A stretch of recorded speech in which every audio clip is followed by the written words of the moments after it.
गुरु के दिल में तो दया होती है, गुरु के दिल में तो प्रेम होता है, वो तो हमारा हितकारी है, उसके वचन तो हमारे लाभकारी हैं, हमारे लिए गुणकारी हैं, हमारे सुधार के लिए, कल्याण के लिए हैं, हमें बेहतर बनाने के लिए हैं। शिष्य को दबाने के लिए गुरु का उपदेश है किसी का? लेकिन कौन लोग मानते हैं?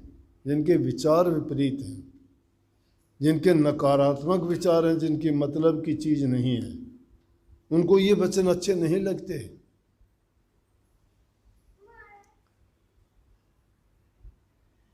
वो लोग तो सत्संग में आके भी लेकर जाते हैं, भाग जाते हैं, कैसे टिकेंगे? उनकी मतलब की बात नहीं है। और जो आया तो वो तो भुला देगा, सब कुछ भुला देगा।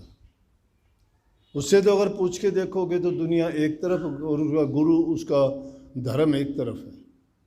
धर्म के रास्ते पे चलना बड़ा कठिन है, इतना आसान रास्ता नहीं है। और ये इंसान क्या करता है उसकी प्रकृति दिखा देती है। जिसका गुरु से और सत्संग से प्रेम किसका होगा? जो भजन करता होगा, जो अभ्यास करता होगा, नाम का सुमन करता होगा,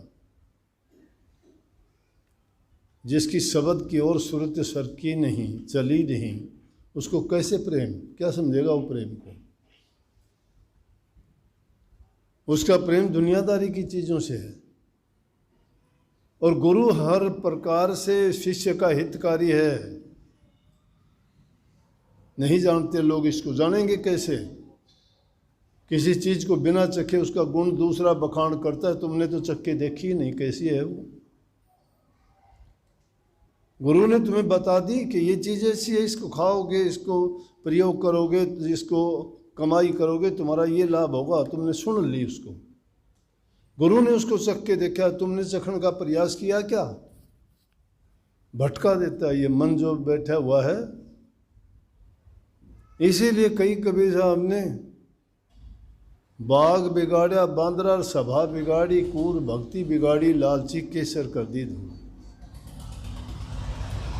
बाग बिगाड़ा बांदर, बंदर क्या जानता है कि बगीचे की क्या शोभा है?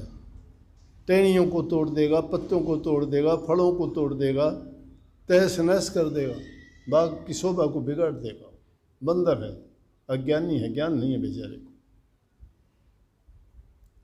इसी प्रकार से वो इंसान भी उस बंदर की भांति हैं, जो सत्संग में आके सत्संग के नियमानुसार और जो सत्संग के लाभ को और महत्व को नहीं समझते।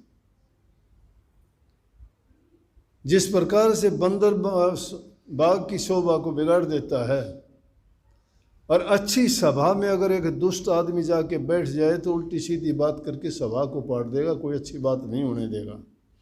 कोई अगर किसी विशेष काम के लिए वो लोग इकट्ठे हुए हों, उस तक नहीं पहुंचने देंगे उस बात को, उस सभा को, अच्छी सभा को एक दुष्ट आदमी उल्टे सीधे वचन बोल के खंडित कर देगा, बिगाड़ देगा माहौल को।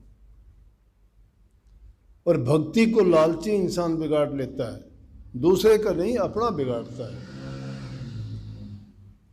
आप लोग आते हो भक्ति के लिए आए, मेरे लिए कोई आया कि अपने लिए आए हो? मेरे लिए तो कोई आया नहीं।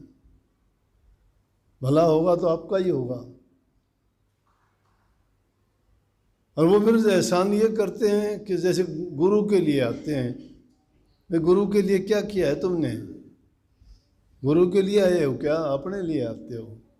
कोई बीमारी लेके, कोई रोग लेके, कोई तकलीफ लेके, कोई सलाह लेने के लिए, और सारी चीज़ छोड़ दो, उन चीज़ों के भी आपके पास सारी चीज़ होंगी, लेकिन भक्ति के लिए आते होगे, सत्संग सुनने के लिए आते होगे।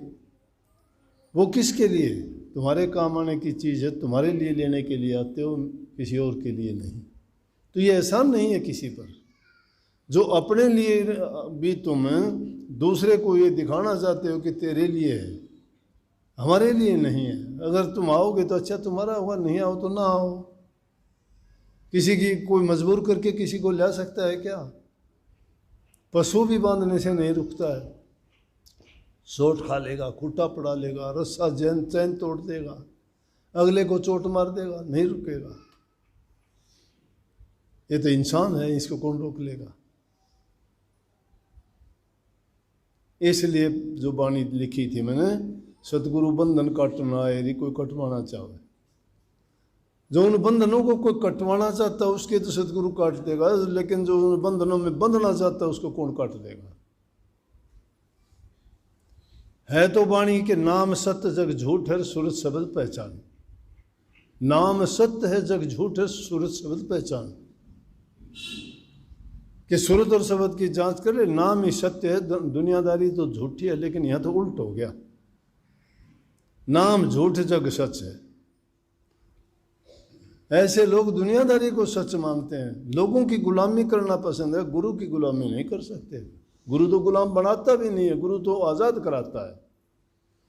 काल से वो आज़ाद कराता है, माया से वो आज़ाद कराता है, बुरी आदतों से वो आज़ाद कराता है, उसके खोटे कर्मों से वो आज़ाद कराता है, दुष्कर्मों से वो आज़ाद कराता है। गुरु तो आज़ाद कराता है, बांधता कहाँ है। लेकिन दुनियादारी में जाके तुम बनते हो।